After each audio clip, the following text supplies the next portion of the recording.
kabar? Senang sekali masih terus bisa menjumpai Anda semua. Saya bersama Bung Rocky Gerung mendoakan Anda tetap sehat, tetap semangat, dan yang nggak bosan-bosan kita sampaikan, tetap saja menjaga akal sehat. Ini saya baca meme-nya itu sekarang Indonesia ini mulai disebut sebagai negara ruwetnesia. Gitu, oke. Ya. Namanya kalau bahasa Latinnya ruwetnesia cebongensis.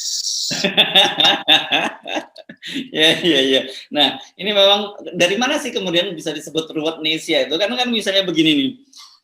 Ini misalnya ini ada yang bikin meme nih, yang keripik pedas ini menarik juga nih. Jadi pejabat nggak ngaku punya bisnis, ngaku bisnis tapi nggak ngambil untung, ngaku ambil untung tapi nggak menikmati, ngaku menikmati tapi nggak sendiri, ngaku sendiri, bantah sendiri, bingung sendiri.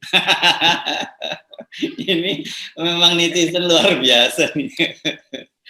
Jadi percuma, kan kita perhatikan Pak Luhut udah bikin surat yang nelangsa itu, atau ingin mengungkapkan batin jujurnya itu. Oke.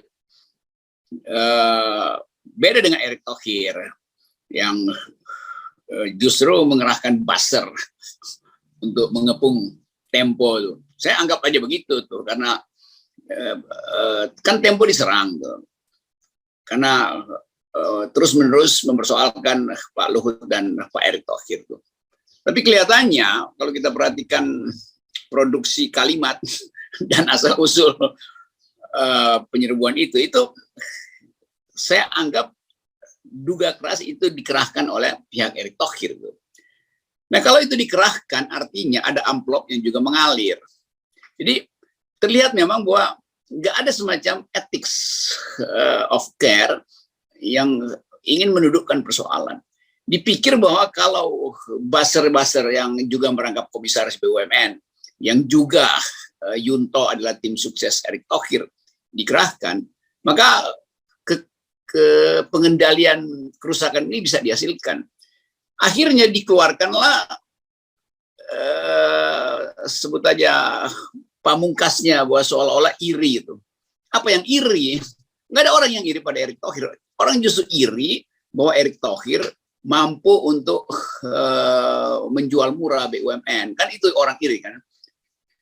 Dengan kata lain, semua kelakuan politisi yang ada di kabinet itu akhirnya dipergoki oleh netizen, dan muncullah meme-meme semacam itu tuh. Menerangkan sendiri, membela sendiri, dan akhirnya pusing sendiri itu kan. Tapi ini bagian yang normal dari sebuah rejim yang sedang membusuk. Jadi kita FNN selalu bergembira begitu melihat pembusukan dan perang antar geng masih berlangsung. Itu adalah potensi bagi kita untuk mempercepat endgame. Jadi sekali lagi endgame ini kita tidak iri, justru kita senang bahwa Erick Thohir mempercepat endgame dengan memamerkan sendiri borok-borok BUMN yang dia pimpin. Jadi itu intinya. Oke, saya kira mungkin Anda nggak berlebihan kalau kemudian Anda sampai pada konklusi ini ada pengerahan yang dilakukan oleh Erick Thohir. Ini bisa saja pengerahan itu tentu saja bisa tidak langsung dan tidak langsung gitu ya, Bung Rocky. Karena ini misalnya gini, ada satu video ini serius loh, bikin videonya durasi 2,5 menit nih. Jurnalisme Tempo berbahaya membunuh filantropi sosial. Kemudian ada juga video ini pemerintah kerja di fitnah. Ini gambarnya Erick Thohir dengan Jokowi, dan berawal dari liputan Tempo menjalar ke sikap politik relawan Jokowi, ada apa dengan PCR. Berikut adalah penjelasan yang disajikan secara logis dan objektif. Tapi yang menarik ini menggunakan tagarnya nih rakyat akal sehat. Rasanya akal sehat ini saya kok kenal banget ya diksi ini gitu ya. Iya, saya ngaku aja itu saya yang buat itu. Oh gitu ya. Oke, jadi Anda kelihatannya mau menjadi besar. Dan kemudian ini juga GP Ansor nih. Nah, di GP Ansor itu menyebut bahwa pihak yang tuding Luhut ikut bisnis PCR ini orang iri, ya gitu. Dan kemudian netizen membalasnya ini, kemudian ada disebarkan bahwa pentolan GP Ansor ditunjuk jadi komisaris BUMN Kimia Farma. jadi ini selalu dekonstruksi itu selalu terjadi apapun. Jadi wacana narasi yang dibangun oleh pemerintah itu kemudian di media sosial itu muncul dekonstruksinya. Ini memang berat ngadepin situasi begini nih. Public distrust yang sudah meluas. Kalau saya dekonstruksikan lagi meme itu, terlihat ampasnya tuh. Ampasnya adalah mereka yang dipersiapkan Erick Thohir sebagai komponen utama dari persiapan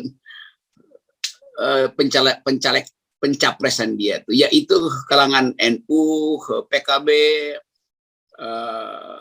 GP Ansor segala macam. Kan kita bisa lihat itu di dalam narasi dan komposisi dari pembuat narasi itu kan. Jadi sebetulnya akhirnya orang tahu bahwa ya dulu Pak Said Agil memang diangkat oleh Erick Thohir jadi komisaris. Oh iya, beberapa betul, tokoh ya. Kereta api ya? Iya, itu. Iya. Api. Bahkan beberapa tokoh pemuda juga begitu tuh. Jadi dengan mudah kita lihat apa sebetulnya di balik layar itu. Nah, orang bisa bilang itu fitnah segala. Iya, itu ini analisis tuh. Analisis itu nggak bisa fitnah. Analisis bisa benar atau salah, bukan fitnah. Karena memang diedarkan kan. Nah itu yang kita anggap sebagai ada perencanaan dari Erick Thohir untuk mengkontain berita buruk dia dengan memamerkan bahwa Erick Thohir adalah seorang filantropis. Yang ada soal dia sebagai filantropis. Masalahnya adalah dia berbisnis kan itu kan. Ya tapi Erick Thohir kan nggak terlibat. Iya tapi komponen utama yang hendak dilihat adalah dia pembuat regulasi. Kenapa keterkaitan sedikit pun itu nggak boleh terjadi kan? Jadi itu masalahnya. Tapi supaya adil ya, Rocky, ini bukan hanya NU loh yang jadi diangkat jadi komisaris. Ini Ketua PP Pemuda Muhammadiyah ini juga diangkat jadi komisaris di PT Istaka Karya. Kalau nggak salah ada satu lagi, saya lupa nama perusahaannya. Ini jelas kalau di sini yang saya ketemu adalah Ketua PP Muhammadiyah. Gitu ya. Jadi ini rata lah kalau bagi-baginya rata kira-kira. Ya. Cuman saya belum dapat meme yang bisa mengindikasikan Muhammadiyah. Nanti saya ulas juga kalau ada meme yang sama. Kelihatannya kalangan Muhammadiyah masih wait and see perkembangan ini. Mungkin mereka juga lagi bersiap untuk mengundurkan diri sebagai komisaris kalangan Muhammadiyah. Karena menganggap wah sogokannya berbahaya tuh, karena public ethics akhirnya bisa mengejar kepura-puraan di dalam pemberian komisaris itu tuh. Jadi seharusnya Erick Thohir itu datang ke publik menerangkan, jangan pakai juru bicara atau ngumpulin orang buat kirim meme. Sebenarnya lebih bermutu Pak Luhut karena dia melakukan pembelaan langsung dengan sikap yang terbuka itu, nggak pakai juru bicara, nulis surat atas nama dia lalu menimbulkan kontroversi, nggak ada soal itu. Tapi kejelasan ini nggak bisa sekedar diumpankan melalui meme. Seolah-olah kalau tim suksesnya dikrain orang percaya. Ya orang selalu ingat bahwa Erick Thohir mialah buzzer kan bukan tim sukses itu kan.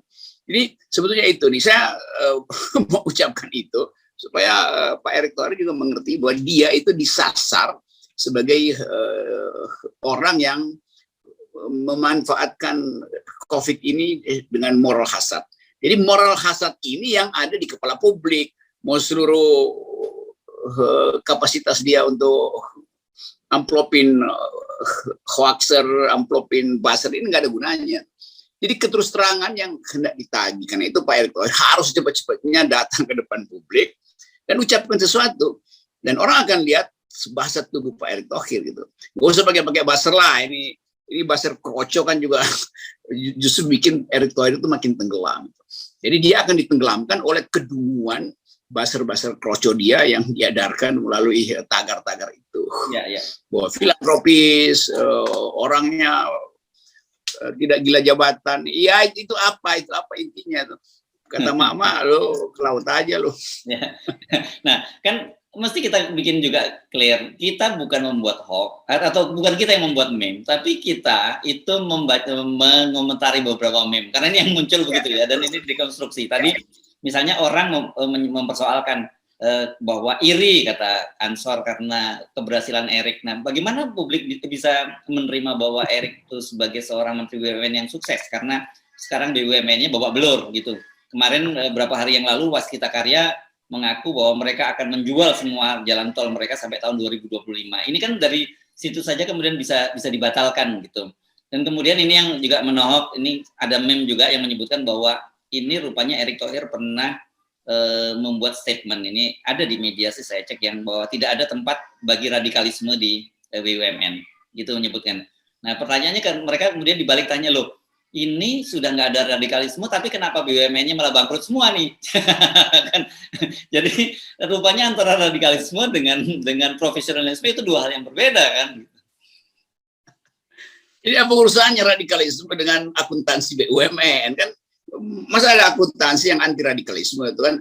Jadi kelihatan makin dungu kan, ingin menyebarkan atau menutupi kekacauan atau kerugian itu dengan menganggap bahwa semuanya bisa diatasi bila tidak ada radikalisme. Dengan kata lain, apa tadi yang mau dijual, ruas-ruas jalan tol itu akan dijual karena di setiap tikungan jalan tol itu atau di setiap rest area ada kaum radikal gitu bercokol di situ.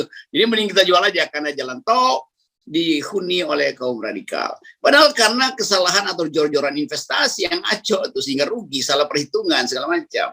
Padahal BUMN ditugaskan untuk melayani kepentingan publik. Kalau cuma bangun jual mah ngapain perlu BUMN? Jadi keuntungan belum diperoleh dia udah jual. Kan betul-betul kalkulasi Erick Thohir itu salah dan ngaco di situ. Dia harusnya mengakui bahwa saya salah mengarahkan fungsi BUMN. Fungsi BUMN itu bukan berbisnis dengan asing yang kemudian memang diarahkan untuk dijual ke asing dengan akibat tarif tolnya ditentukan sebagai tarif bisnis itu kan. Itu juga orang anggap ini satu paket juga dengan cara Pak Erick Thohir berbisnis PCR. Karena di dalamnya ada keuntungan yang walaupun kecil tapi karena banyak itu juga besar juga jadinya kan. Jadi sekali lagi mata hati publik itu tidak bisa lagi dibohongi dengan mengerahkan buzzer-buzzer dungu ini. Kalau cari buzzer yang keren dikit lah, masa hubungkan dengan radikalisme, hubungkan dengan rasa iri, itu udah kelihatan kualitas buzzernya itu asal usulnya dari mana itu, atau kolamnya dari mana. Tapi yang jelas IQ-nya bagus mereka, 200 sekolah. Nah, ini kan sebenarnya kita cuma saran saja ya. Tetapi kalau mau terus gitu mengerahkan buzzer, ini buat kita sih senang-senang aja ya. Karena yang terjadi kan kita sebut kemarin perang antar geng nih. Ini kalau dulu biasanya kan yang begini-begini ini urusannya kelompok-kelompok oposisi yang menyerang pemerintah kan begitu. Ini sekarang tidak, karena ternyata yang menyerang ini adalah buzzer-buzzer pemerintah sendiri, terus ada Jokowi mania. Jadi jadi nggak apa-apa kalau mau terus saling mengerahkan itu, silahkan dilanjutkan gitu. Jadi kita sih enjoy saja. Ya karena itu, ini buzzer juga bego kan. Masa ngepung majalah Tempo? Tempo itu persiapan datanya itu berlapis-lapis. Dan data yang sama dipakai oleh mania Jokowi untuk justru menghajar Erick Thohir dan Luhut kan. Jadi pesan saya, selesaiin di dalam dulu deh. Baru mau main-main keluar tuh. Kalian sendiri di antara mereka sendiri berkelahi kan. Nah itu karena itu perang antar geng selesaiin dulu, baru keluar ngepung Tempo. Tempo mana pernah ciut, itu malah nggak ada gunanya itu mengepung Tempo. Tempo itu bukan sekedar Tempo itu jaringan kritik jurnalisme. Jurnalisme kritik itu ada satu napas dengan Tempo, bahkan dalam relasi dengan jurnalis dunia itu juga satu paket. Jadi percuma Erick Thohir mengerahkan buzzer-buzzer dungu ini, karena Tempo itu IQ-nya itu ribuan kali di atas buzzer dungu ini. Karena dari awal kita tahu kenapa Tempo keluarkan data itu tuh. Artinya di belakangnya ada persiapan memang untuk cari gara-gara itu kan. Jadi terpancing untuk cari gara-gara, akhirnya pendukung Jokowi sendiri yang memakai data Tempo untuk menghajar pendukung yang lain. Kan begitu jadinya. Ya. Nah itu kita sebut perang antar geng. Ya. Nah kalau saya positive thinkingnya ini pasti bukan maunya Erick Thohir pribadi. Ini kebetulan penasehat buzzernya aja yang salah. Nggak apa. Jadi kalau mau benar segera diganti, tapi kalau nggak mau benar terusin aja nih cara-cara kerja seperti ini, membuat narasi dan gampang sekali netizen kemudian melakukan dekonstruksi. Itu pentingnya, buzzer itu mesti ada litbangnya lah, ada pelatihan buzzer supaya dia bisa antisipasi. Dia ngomong sekarang buzzer bikin meme sekarang, itu 2 jam lagi netizen ketawain dan netizen lebih cerdas dari buzzer. Jadi saya usulkan di Kementerian BUMN ada semacam dirjen perbuzzeran yang secara rutin mengupdate metodologi. Menjadi buzzer itu ada metodologinya tuh, supaya pilihan narasi, kemampuan untuk mengantisipasi kritik balik dari netizen itu harusnya dilatih sebetulnya. Nanti saya kasih latihan para buzzer Erick Thohir ini gratis ya, nggak? Karena demi kejujuran jurnalisme sebagai Dewan Pakar FNN, saya punya kewajiban etik untuk mendidik buzzer agar supaya kritis.